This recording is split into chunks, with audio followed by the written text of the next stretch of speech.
सो मैं last time first chapter किया था बालकांड का। एंड हम लोग अभी सेकंड, थर्ड और फोर्थ करेंगे होपफुली आज के दिन। Prayers, puja, do you want to do the first one?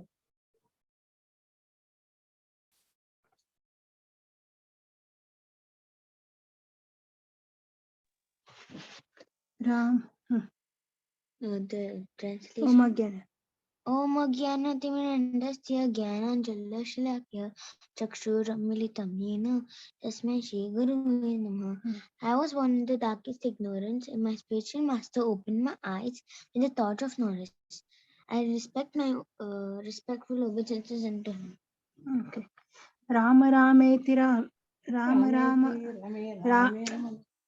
Ram रामेति राम रामेति रामेति रमे रामे मनोरमे सहस्रनाम तत्तुल्यं राम नाम वरानने.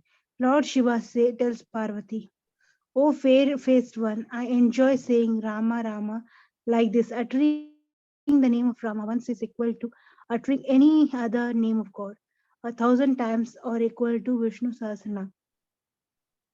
Thank you. म्हणते श्री रामचंद्र मनसा स्मरामि. ठीक. कौन आई बोल रही है क्या? आई को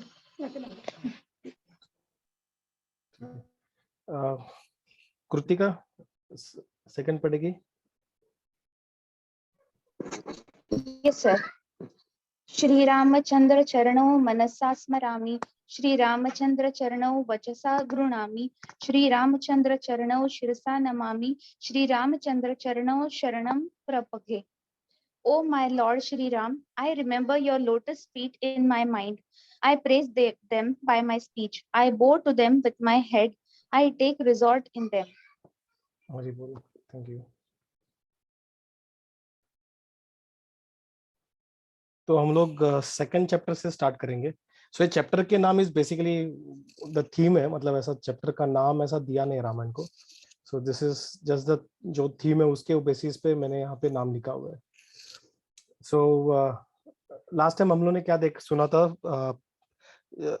जो वाल्मीकि जी बैठे थे वहां पे नारद मुनि आते हैं जो उनके गुरु है एक्चुअली.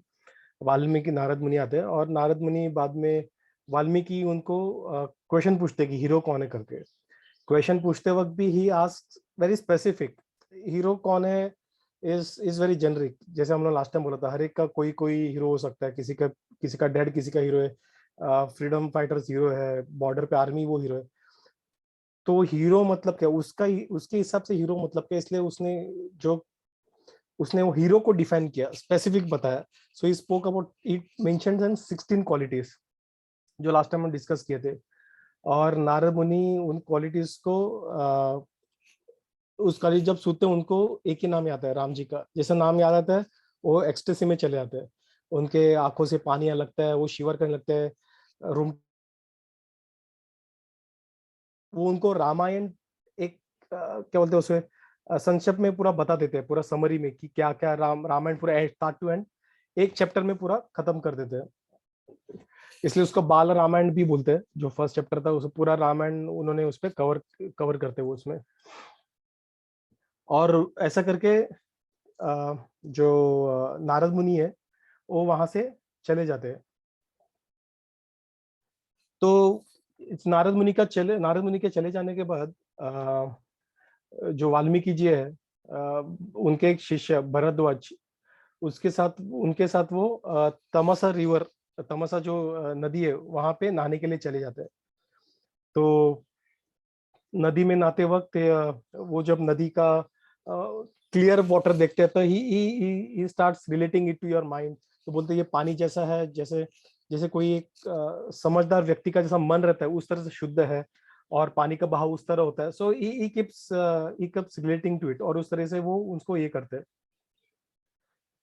और बाद में वैसा होने के बाद व्हेन दे वर डिस्कसिंग, तो वहां पे वो ही सीज वहां पे दो पक्षी थे वहां पे जिसको क्राउंच करके बोलते हैं. यहाँ पे जो फोटो है ना that is the Krauncha bird, crane जैसा रहता है. तो that was the mating season. So they were Cronchbird एक दूसरे के पास थे, and they were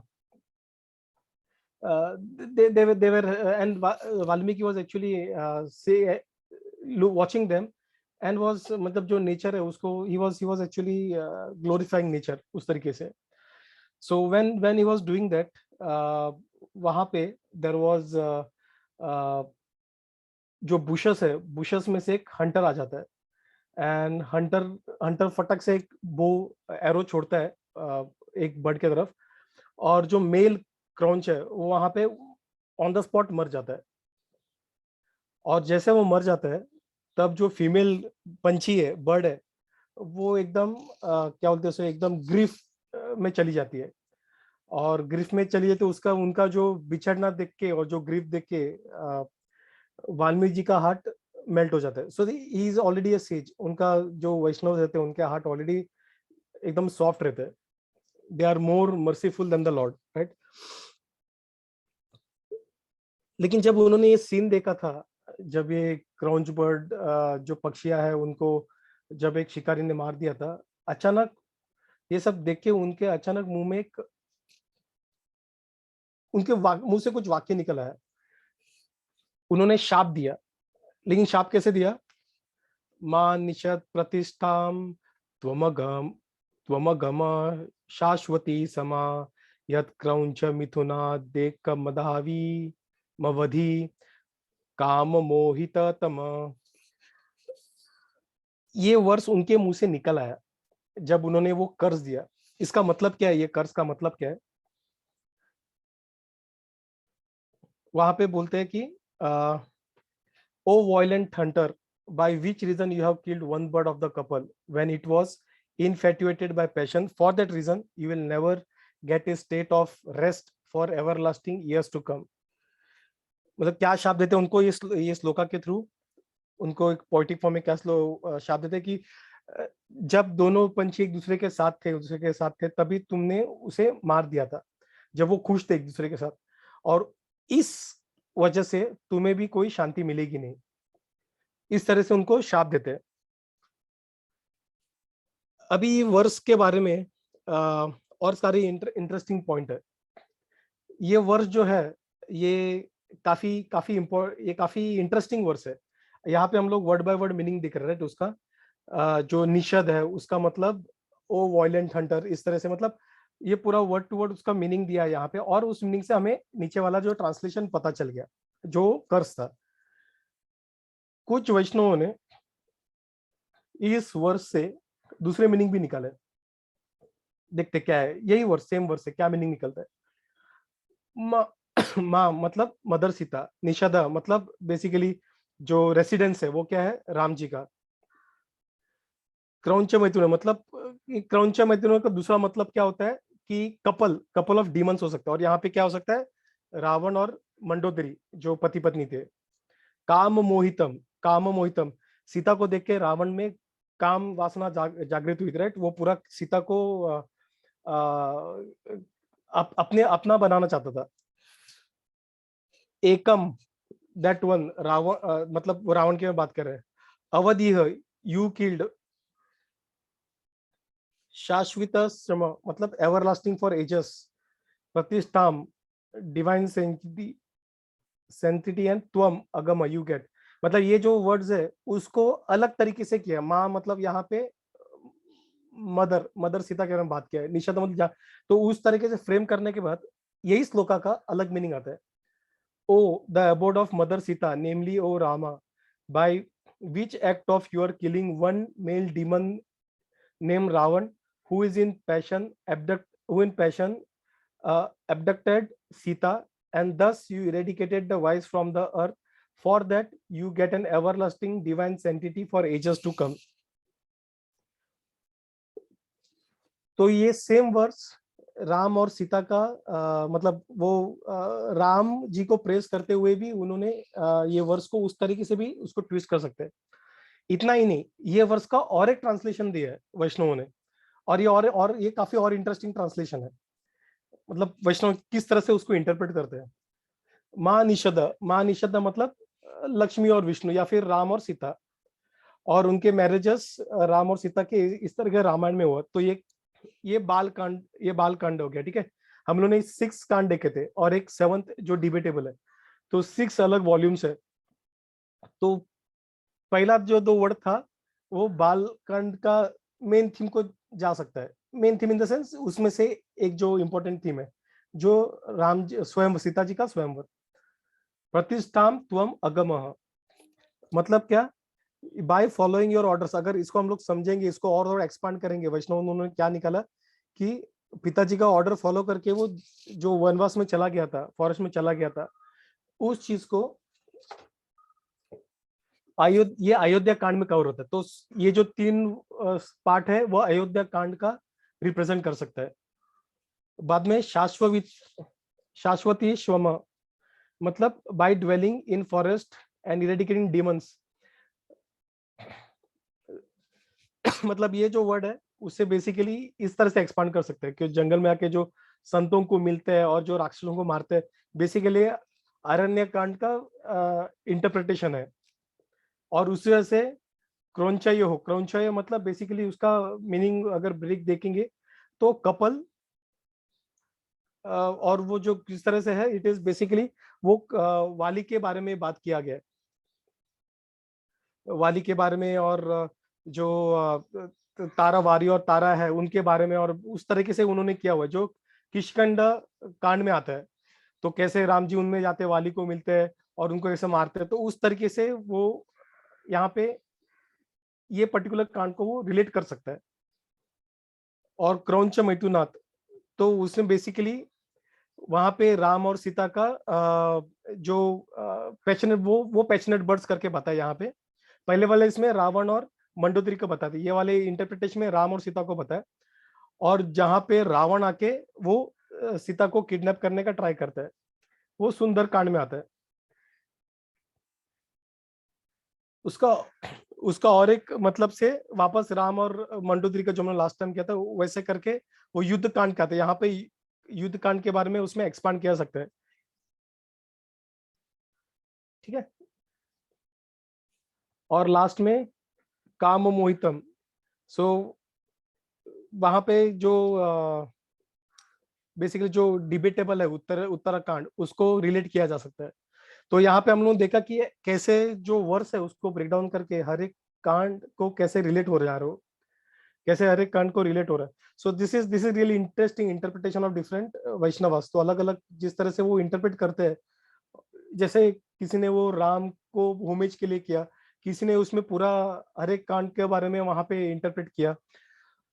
तो वैष्णव ऐसा ऐसा और काफी सारे इंटरप्रिटेशन है। तो ये थोड़े से इंटरेस्टिंग थे, तो मैंने यहाँ पे पिक किया। तो ये शाप देने के बाद वाल्मीकि जी थोड़ा सा बेचैन से होने लगे, क्योंकि मतलब मैं एक्चुअली एक साधु हूं, तो मुझे ऐसे ऐसे हंटर तो ठीक है यार, वो तो पंछी को मारता है, वो हंट करता ही है। उसको ऐसे हरकत करते हुए देख के मुझे ऐसा गुस्सा नहीं आना चाहिए, मतलब ऐसा शाप देना नहीं चाहिए था उसे। ऐसा शाप मैंने कैसे दिया करके, तो वो उस चीज में अमल करते बैठे थे कि ऐसा क्या हुआ रहेगा कि मैंने ऐसा शाप दिया, क्या किया। तो वो सोच ही रहे थे। और तब रामायण में आगे बोलते, जब वो ऐसा ऐसा डिस्कस करते भरतवंश के साथ, तो वो बोल रहे थे कि while I was tormented by grief, there arose a sentence consisting of 4 verses possessing metrically positioned letters suitable to be played as a song and string music, and that will be called shloka, not otherwise. क्योंकि उन्होंने शोक में किया था, क्योंकि वो शोक थे, उदास थे, राइट। जब उन्होंने वो पंछी में से एक पंछी को मारते हुए देखा था, तो जब उन्होंने वो शोक में उनसे मुंह से अटरेंस हुआ था, इसलिए उसे श्लोक भी कहा जाता है। तो श्लोक का एक जो जो हम लोग श्लोक बोलते हैं ना, काफी सारे श्लोक है, ये श्लोक है, एक उसका मतलब ये है। दूसरा मतलब श्लोक का क्या है, श्लोक ऑल्सो मीन्स यशस, मतलब कीर्ति, जो प्रसिद्धि, वैसे रिनाउन, उसको भी श्लोक बोलते हैं। तो इसलिए आदि आदि कवि बोलते वाल्मीकि, जो तभी उन्होंने वो पूरा पोइटिक जो है रामायण उन्होंने वहां पे लिखा था। कैसे लिखा था हम लोग आगे देखेंगे। तो उनका जो शाप था वो एक प्रॉपर मीटर में आया था, मतलब हम लोग शाप देते गुस्से में कुछ भी देते थे, लेकिन उनका शाप प्रॉपर मीटर में था। और वो थोड़ा वो चीज पे अमल कर रहे हैं कि मैंने शाप दिया, ठीक है, वो तो होना नहीं चाहता, और शाप भी निकला वो एक पोइटिक मीटर में कैसे निकला, मतलब जिसको एक म्यूजिक में हम लोग फ्रेम करके, मतलब म्यूजिक की तरह हम लोग इसको यूज कर सकते हैं, कंपोज कर सकते हैं। तो इस तरीके से वो सोच रहे थे कि ऐसा ऐसा क्या हुआ करके। और भरद्वाज को भी उनको भी समझ में आया कि यार हाँ, मतलब ही आल्सो एक्नॉलेज कि जो उनके गुरु को जो फील हो रहा है वो सही है, कि उन्होंने शाप दिया था that didn't sound like some ordinary जो कर्स जिस तरह से शाप देते हैं वैसा नहीं है, वो स्पेसिफिक कुछ ऐसा उनको भी ऐसा लगा, उन्होंने भी उसको ये किया कि yes this is what it is like, it sounds like. तो वो नहा रहे थे, तो नहाते नहाते उन्होंने नहाना खत्म कर दिया, लेकिन उनके दिमाग में वही चल रहा था कि क्या है, क्या है, क्या चल रहा है करके। वो आश्रम में आ गए, आश्रम में आके उन्होंने अपने शिष्यों को सिखाना स्टार्ट कर दिया, लेकिन फिर भी उनके दिमाग में वो चल रहा था कि ये क्या हुआ आज करके, उनको उनको सूझ नहीं रहा था कि एक तो शाप देना नहीं चाहिए था, मतलब मुझसे ये एक्सपेक्टेशन नहीं था, और देने के बाद भी वो शाप आया तो वो पोइटिक मीटर में कैसे आया, उनको वो बार बार उनको वो खा रहा था, उनका ध्यान उधर ही था। और जब ऐसे सिचुएशन में थे वो, तब वहां पे ब्रह्मा जी आ गए। तो ब्रह्मा जी जो डिटीज रहते हैं, मतलब ब्रह्मा जी तो काफी बड़े देवता है, जो बाकी के देवता भी है, जो साधारण देवता भी है, इंद्र देवताओं में भी काफी काफी अलग अलग लेवल रहते हैं। तो उसमें भी कुछ कोई भी देवता रहेगा, उनको अगर लाना है, मतलब उनको अगर बुलाना है, तो ऐसे ही खुद से आते नहीं है, तो कुछ पेनेंस करना पड़ता है, कुछ यज्ञ करना पड़ता है, काफी सारी चीजें करनी पड़ती है, तो तभी तभी वो आ जाता है। जैसे हम लोग ने जब जब कोई ब्राह्मण होता है वो यज्ञ भी क्या करता है, लेकिन को जो अ, आसुरिक बुद्धि के रहते हैं वो क्या करते हैं, काफी सारे तामसिक यज्ञ करते हैं, मतलब जो हम लोग जैसे रावण के केस में देखा था, अपना पैर का मांस डालता है, सर काटता है, तो उस तरीके से ऐसा सब करने के बाद तब देवता वहां पे आ जाते हैं। उसे हम लोग कभी कभार देवता प्रसन्न हुए बोलते हैं, लेकिन प्रसन्न हुए कि नहीं हमें पता नहीं रहता, कि बहुत सारे केसेस यहाँ पे बाकी जगह पे लिखा है, जहाँ पे जैसे शिव जी यूजुअली, राक्षस जो रहते हैं शिव जी और ब्रह्मा जी को बुलाते हैं, वो विष्णु जी को भी बुलाते नहीं, क्योंकि विष्णु जी को बुलाने के लिए आसुरिक बुद्धि छोड़ना पड़ता है, जो वो कर नहीं सकते।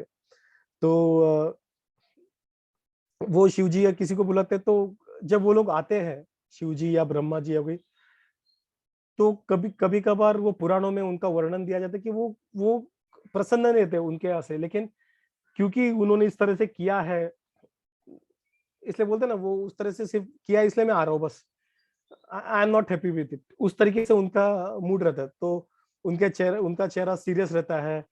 तो उस तरीके से डिस्क्रिप्शन पुराणों में भी लिखा हुआ है, शायद रावण के आगे जो अगर कुछ इसमें रहता है रामायण में, तो वो भी हमें पता चल जाएगा कैसे शिव जी कैसे आते हैं।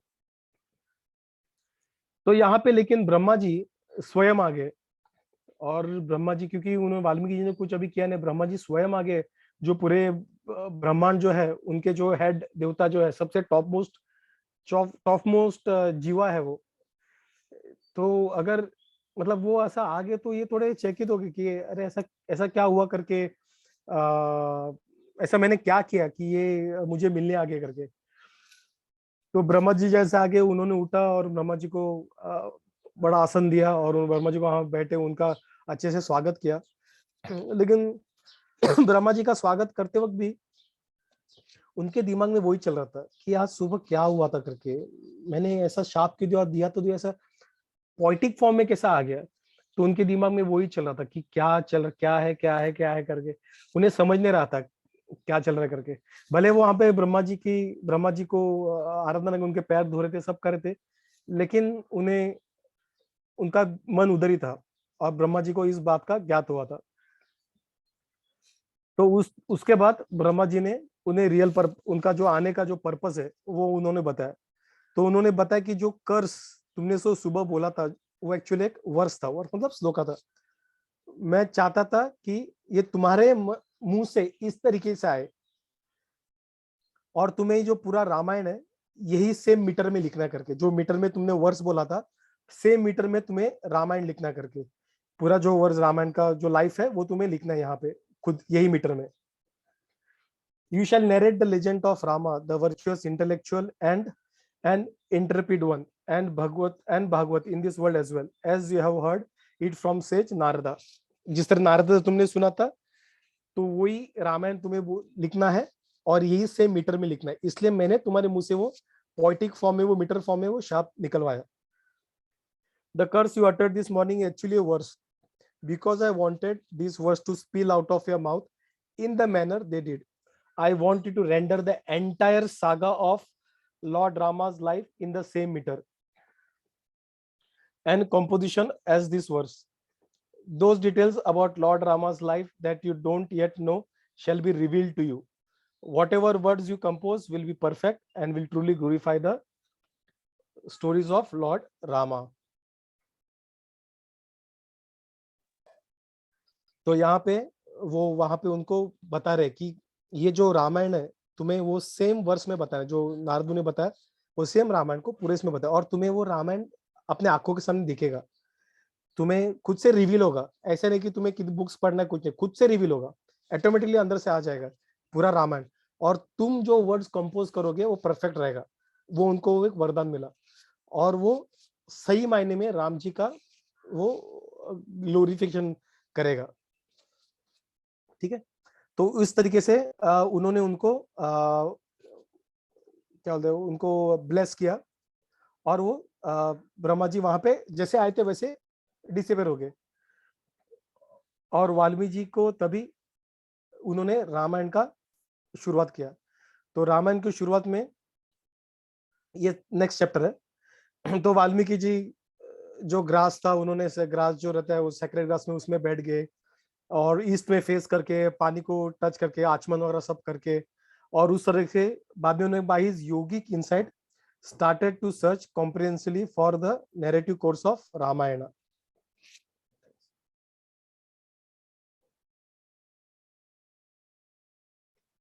Of Rama, Lakshmana and Sita, also of King Dasharatha and his wives, and what we changed on Rama when he was in the kingdom Ayodhya.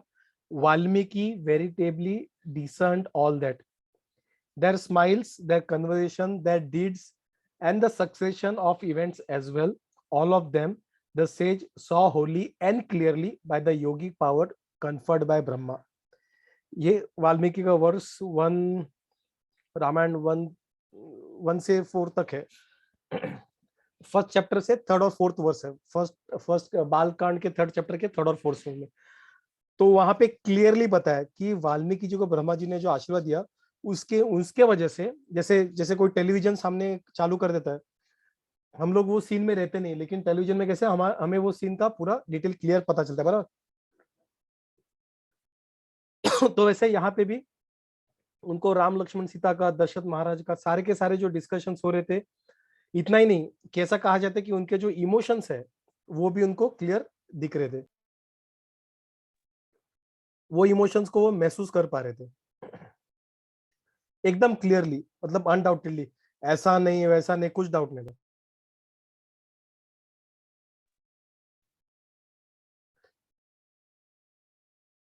Then that virtue souled sage saw what that had happened earlier by his yogic exhalation as though it is a citric fruit in his own palm.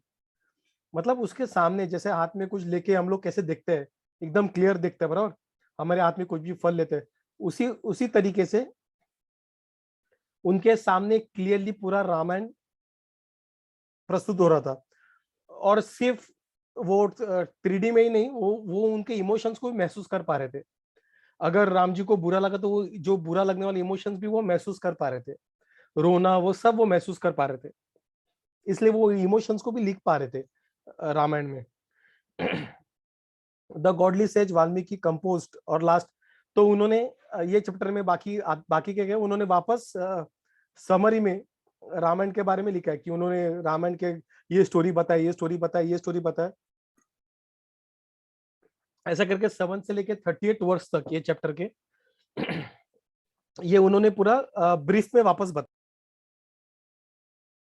जैसे नारद मुनि का हुआ था brief में रामायण, वैसे वापस same Ramayan यहाँ पे दोहराया गया है, ठीक है, वापस डिटेल में नहीं है।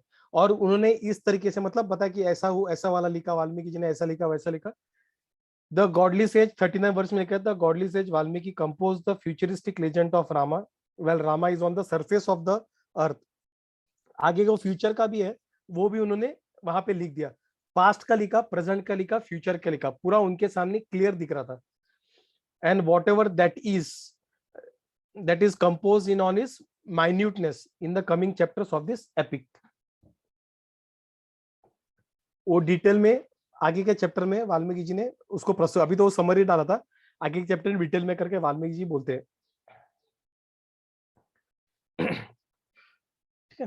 तो उसके बाद वाल्मीकि जी ये होने के बाद वाल्मीकि सोचते अभी तो मैंने रामायण लिख दिया, उनका रामायण लिख के हो गया था, लेकिन रामायण में अभी लोगों तक पहुंचाओ कैसे, क्योंकि लोग क्या बोलते हैं, जो साधु संत रहते हैं उनका, हम लोग ने भगवद गीता के वक्त भी देखा था, राइट, जब हम लोग प्रीचिंग करते हैं भगवान का जो संदेश लोगों में बांटते तब भगवान खुश होते हैं।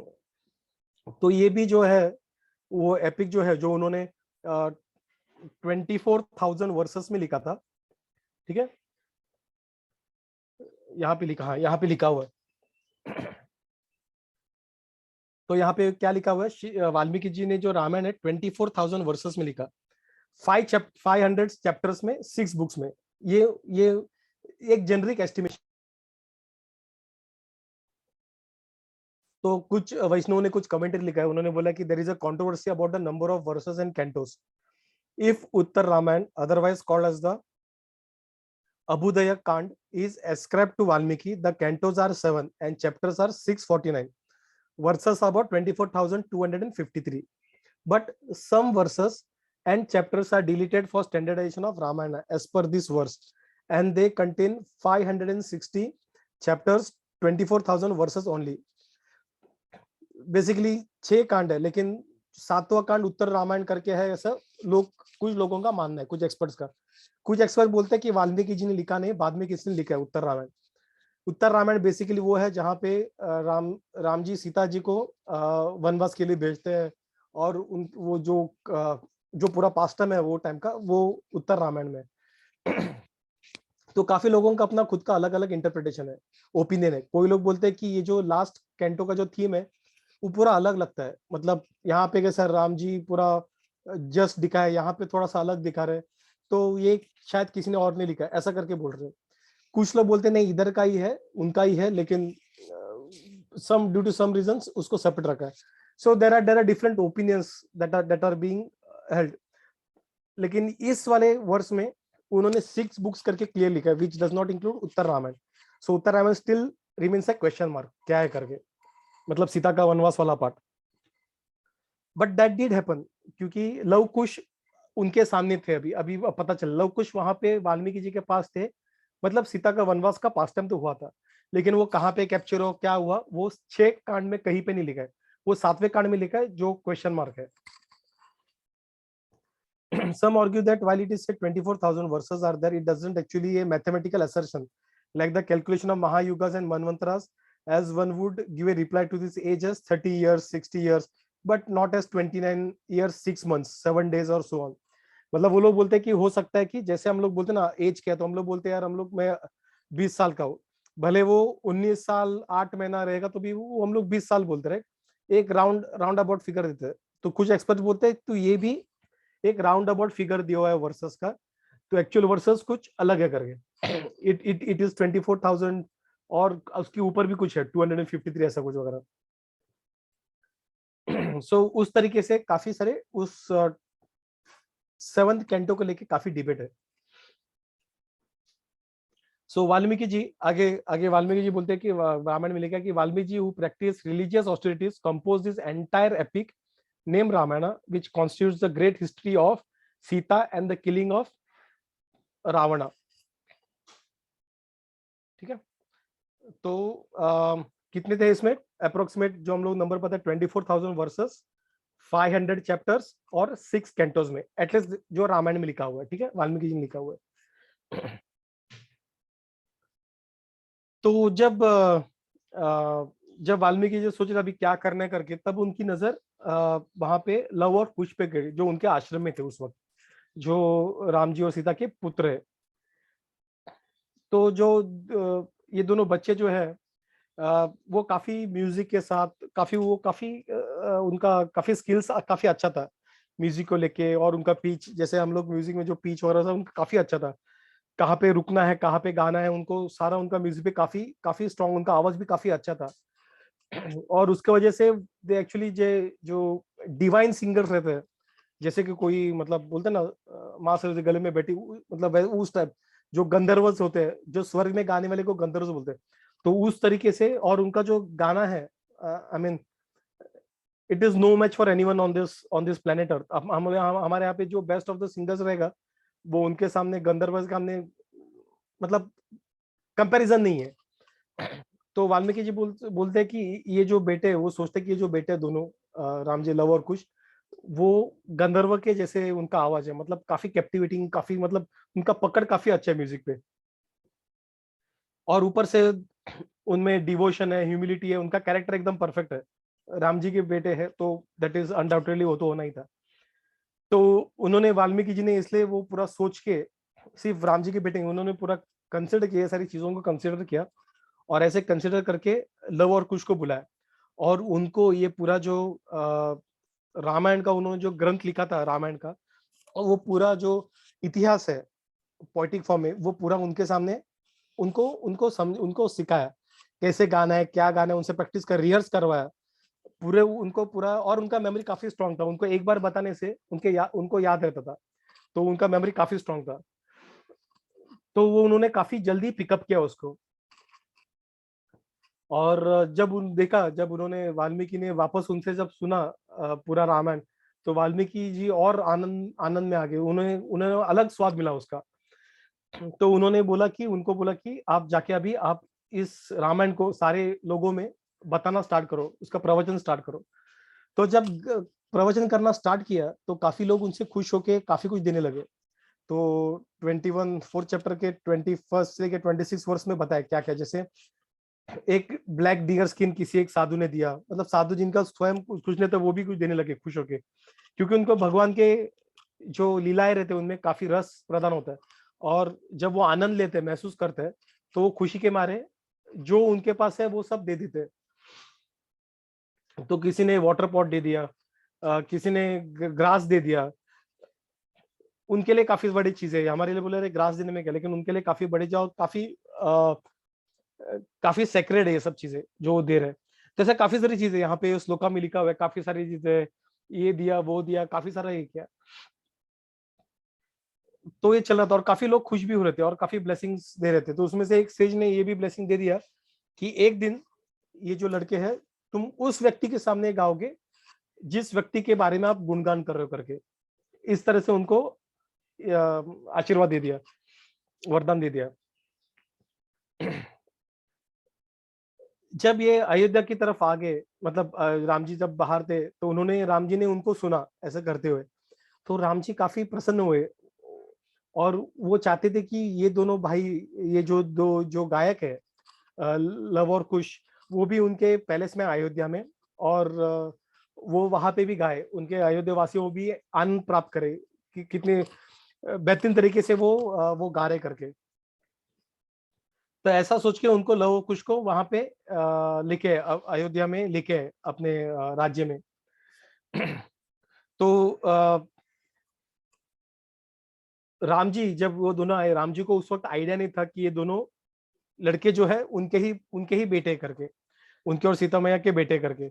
जो काफी, जब सीता मैया जब उनको छोड़ दिया था, वो प्रेग्नेंट थी, तो उनको जब वाल्मीकि मुनि के आश्रम में छोड़ दिया था, तभी वो प्रेग्नेंट। तो राम जी को उस वक्त अंदाजा नहीं था, मतलब टेक्निकली राम जी को सब पता रहता है, लेकिन इस रस का आनंद लेने के लिए, लीलाओं का आनंद लेने के लिए, कभी कभी भगवान भी कुछ पात्र उस तरह से निभाते हैं कि वो भूल जाते हैं, वो खुद स्वयं भूल जाते हैं और खुद ही स्वयं याद करते हैं। वो हमें समझना थोड़ा मुश्किल है, जब हम लोग खुद भूल जाते हैं तो हम खुद याद नहीं दिला सकते,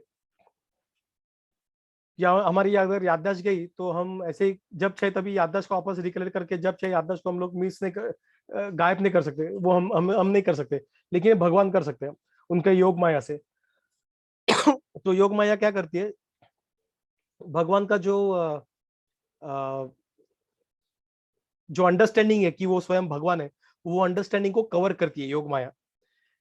अगर अगर भगवान को पता है वो भगवान है और ये उनके पुत्र है, सब ये चीजें पता रहेंगी, तो भगवान जो रस है, अलग अलग जो आनंद आता है ये जो कर भक्तों के साथ रस प्रदान करने का, तो वो आनंद को महसूस नहीं कर पाएंगे, वो रस को वो पी नहीं पाएंगे। तो इसलिए उनकी इच्छा से योग माया इन चीजों को टेम्पररी कवर करती है। जैसे कृष्णा के वक्त हुआ था, कृष्णा जब उनकी लीलाएं करते थे वृंदावन में, तो कभी कभार वो उस चीज का ज्ञात नहीं होता था उन्हें कि वो भगवान है। अगर इस चीज का ज्ञात होता तो वो यशोदा मैया के साथ या फिर गोपियों के साथ उस तरह से व्यवहार नहीं करते, जैसे मित्र हो, जैसे पुत्र हो, व्यवहार नहीं कर पाते थे, क्योंकि उन्हें भगवान करके ज्ञात रहता था। लेकिन उसी वक्त अगर कोई राक्षस आता था, असुर आता था, कोई राक्षस आता था, तो उसी वक्त वो इमीडिएटली अपनी जो भगवान की जो शक्तियां है वहां पे वो प्रदर्शित करते थे, और इमीडिएटली नेक्स्ट मोमेंट वो वापस जैसे जैसे कुछ था ही नहीं, मैं भगवान हुई नहीं। जैसे गोपाओं को अपने कंधे पे बिठा के भागते थे, घोड़ा करते थे, गोपा उनके पीठ पे बैठते थे, ऐसे खेल खेलते थे। तो ये इसलिए करते थे भगवान, ताकि भक्तों को और भक्त और भगवान दोनों ये रस आदान प्रदान कर सके। तो उसी तरीके से यहाँ पे भी राम जी उस वक्त उन्हें ज्ञात नहीं था, ज्ञात होके भी ज्ञात नहीं था, ऐसा हम लोग बोल सकते हैं, अचिंत्य भेदाभेद टाइप्स, कि वो दोनों जो लड़के हैं उनके ही पुत्र है करके। और वो अपने जो भाई लक्ष्मण और जो आए थे भरत शत्रुघ्न, उनको बोलते हैं कि इस जो नरेशन है जो ये दोनों लड़के गाने वाले हैं, ध्यान से सुनो करके, कि कोई लगता है किसी ग्रेट, कोई बड़े हस्ती के बारे में शायद लगता है, ये ज्ञात होता है जब मैंने सुना था, इसलिए हम इसे ध्यान से सुनेंगे और हमें हमें उसे जो लाभ मिल सकता है हमें लाभ लेना चाहिए करके। तो ना ही राम जी को उसको पता था कि वो उनका ही स्टोरी है, ना ही उनके भाई को पता था, ना ही लव कुश को पता था कि ये जो स्टोरी है जिन्होंने उनको बुलाया अभी, जो राम जी ने उनका स्टोरी, उन्हें उन्हें भी ये पता नहीं था उस वक्त, किसी को कुछ पता नहीं था किसका स्टोरी है करके। तो वाल्मीकि जो राम जी है वो अपने सिंहासन में बैठ गए, और बाजू में एक खाली सिंहासन रखा था जो सीता मैया का हुआ करता था। और वो सिंहासन जो है वो 18 स्टेप था ऊपर, 18 स्टेप्स ऊपर था, मतलब जैसे हमें मूवी में दिखाते हैं सीरीज में, ऐसे एक स्टेप ऊपर सिर्फ एक प्लेटफॉर्म छोटा डाल के वहां पे बैठे, ऐसा नहीं है। हम लोग इमेजिन कर सकते हैं 18 स्टेप्स ऊपर, मतलब कितना होता है approximately, second floor first floor second floor के बीच में मे बी, मतलब उतने, अभी वो हर एक स्टेयर का हाइट कितना था मुझे पता नहीं, लेकिन अप्रोक्सीमेटली सेकंड फ्लोर तक हाइट में वो बैठे थे राम जी, मतलब वो हाइट पे उनका सिंहासन था और बाकी की प्रजा नीचे बैठी थी। वैसे और स्टेप्स थे, 18 स्टेप्स थे उनके सिंहासन तक पहुंचने तक। और उन्होंने लव और कुश ने शुरुआत कर दी, उन्होंने रामायण का ये करने का, गाने के लिए शुरुआत कर दिया उन्होंने। और जैसे वो गाने लगे, लोग काफी एंग्रोस हो गए, सारे जो लोग आए थे अयोध्यावासी वो खुद को भूल गए, क्योंकि भगवान का जो लीलाएं हैं वो इतने सुंदर रहते हैं कि सारे भक्त जो है, भक्त भक्त ना रहे तो भी वो उसमें खो जाता है। जैसे भी हम लोगों ने, ये कोविड हुआ था, कोविड के टाइम पे जो गवर्नमेंट ने क्या किया था, रामायण स्टार्ट किया था घर पे, और ये रामायण ने जो टीआरपी रेटिंग था उसका इतना हाई था, इतना अच्छा है, उसने सारा रिकॉर्ड तोड़ दिया। और रिकॉर्ड तोड़ा ऐसे कि नहीं कि मार्जिनल ने तोड़ा, बड़े गैप में उन्होंने रिकॉर्ड तोड़ दिया था। भक्त हो या ना हो, लेकिन भगवान की लीला इतनी मधुर होती है कि कोई भी उसमें खो जाता है। तो यही हुआ था यहाँ पे अयोध्या वासियों के साथ, तो वो सारे वहां पे बैठे थे, लव कुश बीच में खड़े होके वो इस सुंदर तरीके से वो उस वाणी को गा रहे थे, और पूरा रामायण का पूरा वो श्लोका जो जैसे उन्होंने वाल्मीकि ने उनको रिहर्स किया था उस तरीके से एकदम सुंदर तरीके से वो गा रहे थे। और लोग लोग उसको पूरा एंजॉय कर रहे थे। लेकिन थोड़े टाइम बाद राम जी को थोड़ा अकेलापन महसूस हुआ। अभी ये पास टाइम रामायण में नहीं है, लेकिन कुछ वैष्णव ये पास टाइम का वर्णन करते, तो हो सकता है मे बी किसी दूसरे पुराण से हो, या फिर मे बी रामायण के आगे के चैप्टर में, वी डोंट नो। लेकिन ये चैप्टर में ये वाला पार्ट नहीं है, बट काफी सारे लोग उसके बारे में वर्णन करते हैं। क्या बोलते हैं कि राम जी को अकेलापन महसूस हुआ, और काफी इंटरेस्टिंग इंटरेस्टिंग है ये। तो वो ऊपर बैठे और सारे लोग नीचे बैठ के उसको एंजॉय कर रहे हैं, तो उनको अकेलापन फील हुआ। तो उन्होंने नीचे देखा, उनके जो जो प्रजा थी, और वो एंजॉय कर रही थी। उन्होंने लगा यार मैं अकेले ऊपर 18 स्टेप्स ऊपर जो बैठा हूँ, 18 स्टेप्स ऊपर, नहीं ये सही नहीं है। तो करे क्या? वो ऐसा अचानक उठ के चलते आएंगे, तो उनके ऊपर जो गहने रहेंगे, काफी सारा कुछ रहेगा, उससे आवाज से वो जो लव और कुछ का काफी कुछ चल रहा है वो ब्रेक हो जाएगा। और लोग भी देखेंगे अरे राजा चलते आ रहे, तो वो रुकेंगे, उठेंगे, ब्रेक हो जाएगा, तो वो ब्रेक भी नहीं करना चाहते। तो कैसे करे ये, किस तरीके से ये ब्रेक भी ना हो और मैं भी लोगों के बीच बैठ के उसका आनंद ले सकूं। ये भगवान का जो लीलाएं रहते हैं ना, वैसे ही रहते हैं। अकेले आनंद लेने में, अकेले भी आनंद आ ही जाता है उसमें अनडाउटेडली, लेकिन जब हम अलग भक्तों के संग में रहते हैं, सत्संग में रहते हैं, तब उसका आनंद और दुगना हो जाता है। ये प्रैक्टिकल एक्सपीरियंस है। जब भक्तों के साथ हम लोग सुनते नहीं ये सब लीलाएं, और आनंद आ जाता है। लेकिन हम लोग अगर अकेले पढ़ेंगे ना, आनंद आएगा, लेकिन भक्तों के संग में बहुत और आनंद आता है। तो राम जी, हम जी वो आनंद लेना चाहते थे, दुगना तिगना जो आनंद मिलेगा वो लेना चाहते थे। और राम जी ने क्या किया, अभी क्या करे करके, तो राम जी ने धीरे से अपने सिंहासन से, थ्रोन से सरक के नीचे नीचे बैठ गए। उनके वो थ्रोन पे नीचे, मतलब 18 स्टेप्स ऊपर ही, लेकिन नीचे बैठ गए। किसी का ध्यान है, उन्होंने देखा किसी का ध्यान कुछ ये नहीं हुआ, सारे सारे एकदम गुम हो चुके हैं लव और कुश के रामायण के वाणी में। बाद में धीरे से उन्होंने एक स्टेप और नीचे किया। उनके जो ज्वेलरी और कपड़े उन्होंने पकड़ पकड़ के एक एक स्टेप नीचे आ रहे, ताकि वो आवाज से किसी का ध्यान अपने तरफ ना भटाए करके। और धीरे धीरे धीरे धीरे एक एक स्टेप करके वो नीचे वाले स्टेप में आ जाए, आगे जहाँ पे बाकी ऑडियंस बैठे थे, प्रजा बैठी थी। लेकिन प्रजा भी इतनी मग्न हुई थी रामायण, उनके ही राम जी के बारे में वाणी सुनते सुनते, लीला सुनते सुनते, कि वो भूल ही गए कि राम जी नीचे आगे करूँ, उनके ध्यान में आया नहीं। तो थोड़ी देर में राम जी वो पूरा ऑडियंस का ही पार्ट बन गए। और लोग जब जब हास्य हो या फिर कुछ हो, तो लोग रोते थे, हंसते थे, एक दूसरे के पीठ पे थपथपाते थे। इतने कि ऐसा कहा जाता है कि एक बंदे ने राम जी के ही पीठ पे नहीं, सॉरी, राम जी ने एक किसी व्यक्ति के पीठ पे हाथ थपथपाया, तो खुश के हंसी के मारे, और उस व्यक्ति ने वापस राम जी के पीठ पे हाथ थपथपाया, और उसे ये भी ज्ञात नहीं कि वो राम जी है। वो इतने मग्न हो चुके थे, इसने थपथप तो उसने भी थपथपाया। और जैसे खत्म हो गया था, पूरा रामायण खत्म हुआ, तो सब लोग एक साथ राम जी की तरफ देख रहे थे, महल उनके सिंहासन पे। लेकिन सारे सारे शॉक हो गए, अरे उनके चैत्य राम जी गए कहाँ पे, वो दिख ही नहीं रहे। और बाद में उनको शौक लगे जब पता लगा कि राम जी उनके बगल में बैठे थे, ऐसे चुपचाप कर।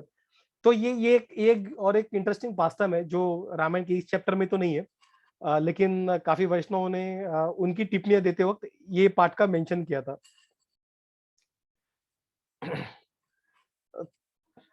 तो ये 3 चैप्टर्स हुए रामायण के, जो हम लोग ने देखे थे। पहले चैप्टर में क्या था, कर्स के बारे में बात किया था, जो शाप दिया था उसके बारे में बात किया था, और कैसे पोएटिक फॉर्म में हुआ था, और कैसे वो सोच रहे थे, और ब्रह्मा जी आते हैं, चाहे उनको वरदान देके जाते हैं। सेकंड चैप्टर में वो पूरा कंपोजिशन करते हैं रामायण का। और थर्ड चैप्टर में वो लव और कुश का कंपोजिशन होने के बाद प्रचार भी तो करना है, तो वो लव और कुश को चूज करते हैं। और लव और कुश जब यहाँ वहाँ सब प्रचार करते हैं, गाते हैं रामायण, तब राम जी उन्हें अपने महल में गाने के लिए बुलाते हैं। अभी जो रामायण का स्टोरी है, जो हम लोग आने वाले चैप्टर्स में पढ़ने वाले, ये लव और कुश क्या गाते हैं, वो वाला पार्ट रहेगा। तो हम लोग पूरा रामायण जो है वो लव और कुश गाते हैं उनके सामने, क्या बोलते हैं उसे, राम जी के सामने। तो हम लोग जो आगे पढ़ेंगे, आगे वाले चैप्टर्स नेक्स्ट सैटरडे से हम लोग जो पढ़ने वाले हैं, वो लव और कुश क्या गाते हैं वो वाला पार्ट रहेगा, ठीक है। और वो पार्ट वाल्मीकि जी रामायण में लिखते हैं, जैसे हम लोग भागवत में काफी जगह पे लिखते हैं, क्योंकि लव और कुश इतने और बढ़िया तरीके से बोलते हैं, तो वो सेम उन्होंने वो कैप्चर किया, ठीक है। तो ये था 3 चैप्टर्स जो हम लोग ने देखे बालकांड के। उसके अलावा और ये रामायण में नहीं, लेकिन वापस अलग ऑथेंटिक सोर्स से ये रत्नाकर की स्टोरी के बारे में। रत्नाकर, किसी को पता है रत्नाकर कौन है? कोई अंदाजा? नो आइडिया रत्नाकर कौन थे? Wild guess, Kritika, Puttu, Usha, wild guess. Photo देख के क्या लगता है कौन है वो? No idea. वाल्मीकि। अरे बोलिए, ही वाज वाल्मीकि। और फोटो में क्या मतलब उसका ऑक्यूपेशन क्या था?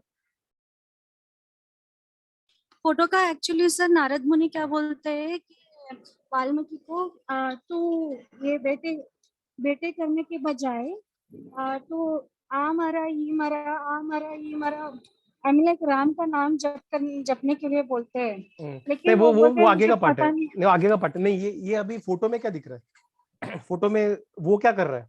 रत्नाकर क्या कर रहा है? वो ये बेटे कर रहा है क्या कर रहे हो? मतलब हंटिंग हंटिंग कर रहा है। Yes, very good. तो रत्नाकर, वाल्मीकि जो थे पहले वो रत्नाकर थे, ठीक है। तो वो शिकारी थे और उन्होंने पूरा मतलब वो काफी काफी सारा हंटिंग करते थे। और हंटिंग भी कैसे करते थे?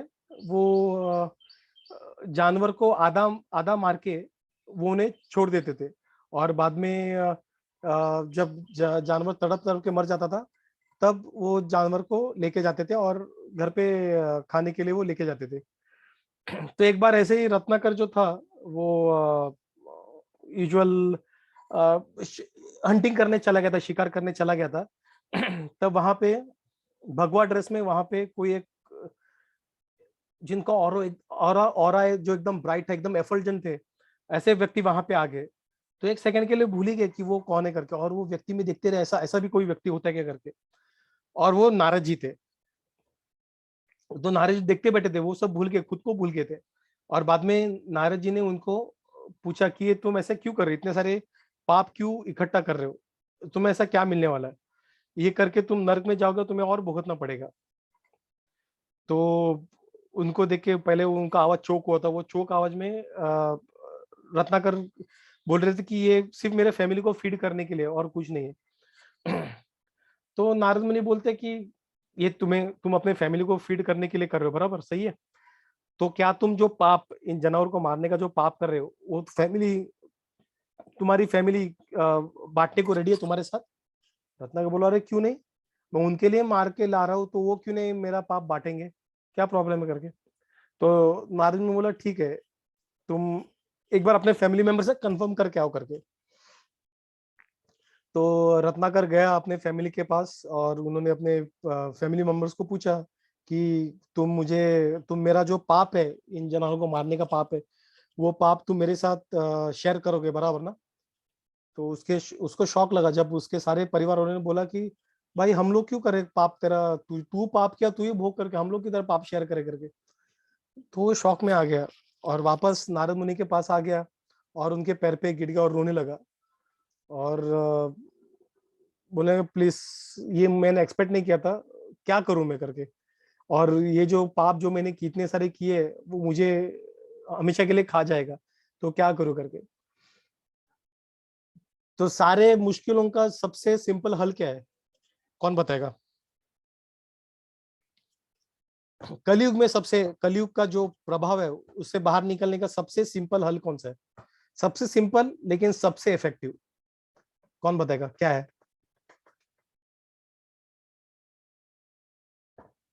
कोई नहीं?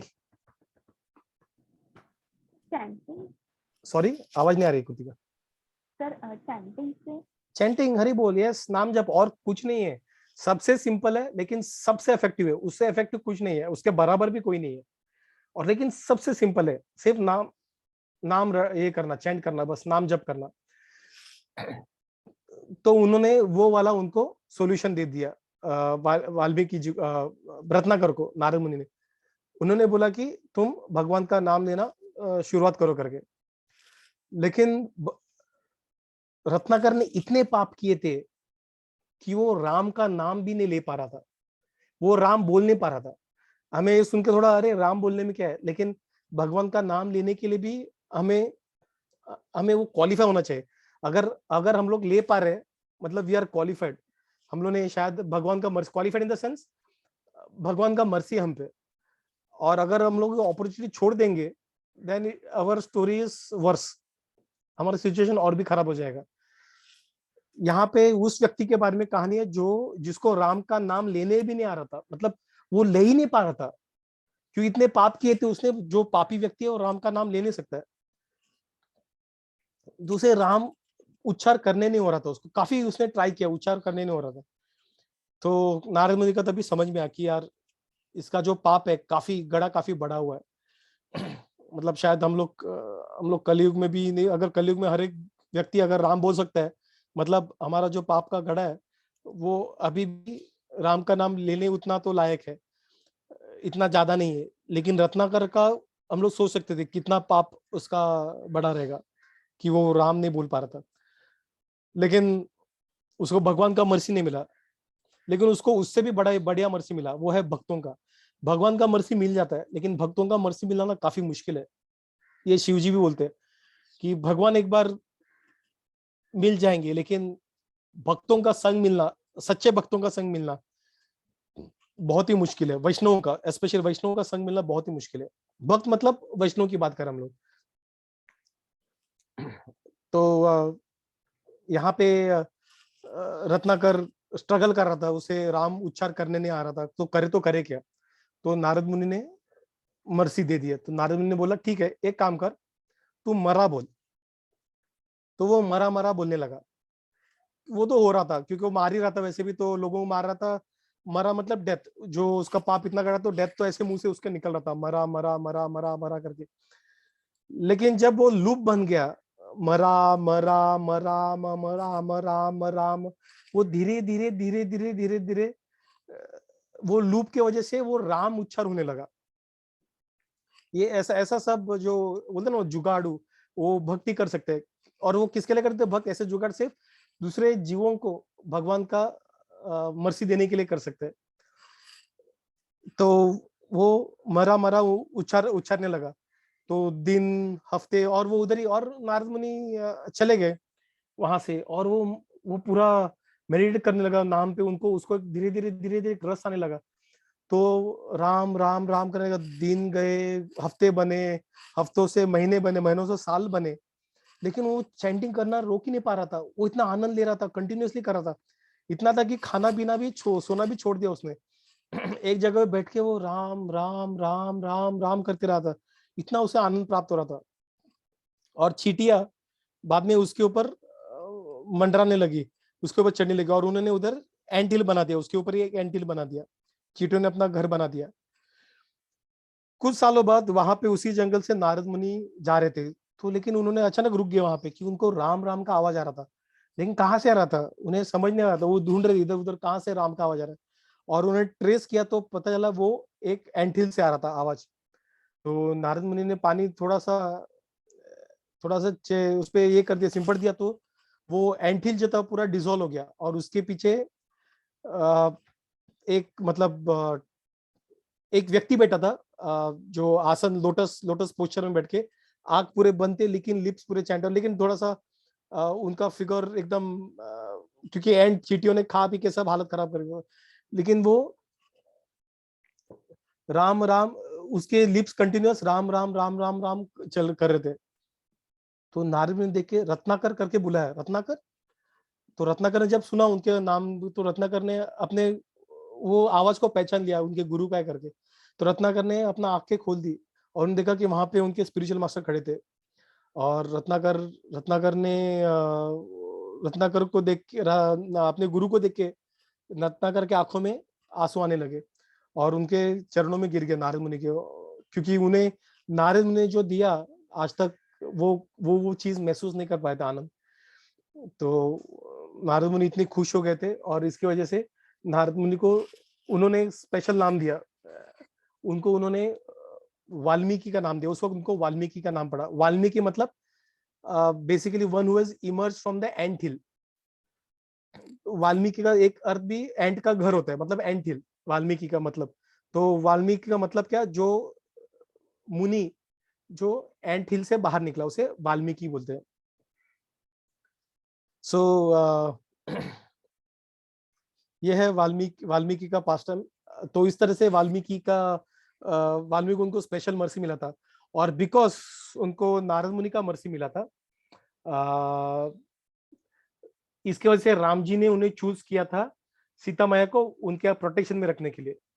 और सीता मैया उनके प्रोटेक्शन में थी, उनके साथ थी, उनके प्रोटेक्शन मतलब उनके साथ थी, इसलिए उन्हें मर्सी मिला वापस ब्रह्मा जी से कि वो रामायण का पूरा रामायण लिख पाए करके। तो मतलब एक डिवोटी के, नारद मुनि के एक कृपा से ये पूरा रामायण का किस तरह से कनेक्शन लग गया। सो इसलिए डिवोटी जो है, भक्त है, उनका जो आश्रय लेना काफी काफी काफी इंपॉर्टेंट है। और एक चीज जो पहले वाले चैप्टर में हम लोग देखे थे, सेकंड चैप्टर में जहाँ पे ब्रह्मा जी आते हैं, हमने देखा कि वाल्मीकि काफी काफी एंग्रोस थे, वो क्या हुआ, सुबह मैंने शाप दिया, वो क्या हुआ था करके। तो वहां से भी हम लोग एक चीज समझ सकते कि ब्रह्मा जी वहां पे जब आए और उन्होंने बोला कि ये मैंने तुम्हें तुम्हारे मुंह से ये उच्चार करवाया था, और इस तरह से तुम इसे रामायण का ये करो। तो जब उसे पता चला कि उन्हें वो शाप दिया था, मेरे मुंह से शाप निकला था, एक हायर पर्पस के लिए निकला था, वो भगवान के सेवा के लिए निकला था। जब उन्हें ये चीज का ज्ञात हुआ, उन्होंने जो लेमेंट कर रहे थे, वो उदास थे, वो चीज उन्हें छोड़ दिया। ये एक इंपॉर्टेंट सीख है, क्यों हम लोग भी कभी कुछ चीज हम लोग कर रहे थे, हम लोग थोड़ा सा दुखी हो जाते कुछ डिसीजन में, लेकिन जब पता चलता है कि वो कोई आके वैष्णव बताते, या फिर हमें ज्ञात हो जाता है कि ये चीज भगवान के सेवा के लिए हम लोग ने डिसीजन लिया, तब हम उसे लेमेंटेशन को छोड़ना आना चाहिए। हम लोग यूजुअली क्या करते हैं, लेमेंटेशन को पकड़े रखते हैं, हाँ ठीक है भगवान के लिए वो ठीक है, लेकिन हम लोग जो मन में खाता है उस चीज को छोड़ नहीं पाते। लेकिन वाल्मीकि जी ने इमीडिएटली छोड़ दिया, और ये साधु का गुण है। हम लोग बोले साधु को गुस्सा नहीं आना चाहिए, वो उदास नहीं होना चाहिए, वो ऐसे मतलब इमोशनलेस होना चाहिए। वो गलत इंटरप्रिटेशन है। साधु को इमोशन, विदाउट इमोशन भक्ति कैसे आ सकते है? साधु को इमोशन होता ही है और गुस्सा भी आता है, लेकिन साधु के गुस्से में और हमारे गुस्से में अंतर है। साधु का गुस्सा भगवान के लिए होता है, और हमारा जो गुस्सा है वो खुद के सेंसेस के लिए, खुद के इंद्रियों के लिए होता है। दोनों में काफी डिफरेंस है।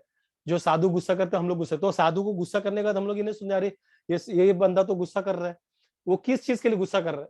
वो अपने शिष्य को भगवान के मार्ग में, सही राह मार्ग दिखाने के लिए गुस्सा कर रहा है, फिर भगवान के लिए किसी ने अपशब्द यूज किया इसलिए वो गुस्सा हो रहा है, या भगवान की सेवा कोई कर नहीं पा रहा है इसलिए गुस्सा हुआ है। अगर वो सब भगवान से रिलेटेड है तो उसका गुस्सा अपने गुस्से से काफी अलग है। तो वो साधु ही है। उसमें और हमारे में अंतर है। लेकिन वो खुद के सेंसेस के लिए कर रहा है, then that is a different story, then he is yet on the way to become a sadhu. जपतः सर्व मंत्रांश्च सर्व वेदांच पार्वती तस्मात् कोटि गुणम पुण्यम राम नाम नैव लभ्यते। So any questions, anything to add? जो आज हम लोग ने 3 चैप्टर खत्म किया, और else I can end the recording.